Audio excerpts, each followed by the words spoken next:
கடந்த சில நாட்களாக சுசித்ராவின் ட்விட்டர் பக்கத்தில் வரும் பதிவுகளால் திரையுலகமே பரபரப்பில் இருக்கிறது. சுசித்ராவும் தன்னுடைய ட்விட்டர் பக்கத்தை சில விஷமிகள் ஆக்ட் செய்து விட்டதாக கூறியிருக்கிறார். அண்மையில் 2 நாயகிகளின் ஆபாச புகைப்படங்கள் அவருடைய பக்கத்தில் வெளியாகி இருந்தது. பிரபல இசையமைப்பாளர் ஒருவருடன் பாடகி சின்மயி இருந்த புகைப்படங்கள் விரைவில் வெளிவர உள்ளதாகவும் அதில் பதிவு செய்யப்பட்டுள்ளது.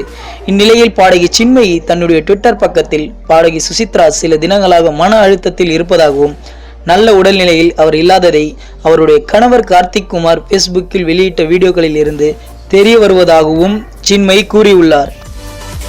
இந்த வீடியோஸ் பிடிச்சிருந்தா லைக்ஸ் பண்ணுங்க. உங்களோட கருத்துக்களையும் கேள்விகளையும் கமெண்ட்ல போஸ்ட் பண்ணுங்க. மேலும் இது போன்ற சுவாரஸ்யமான சினிமா செய்திகளை உடனுக்குடன் தெரிந்து கொள்ள சினிமா நியூஸ் அப்டேட்ஸ் மறக்காம சப்ஸ்கிரைப் பண்ணுங்க.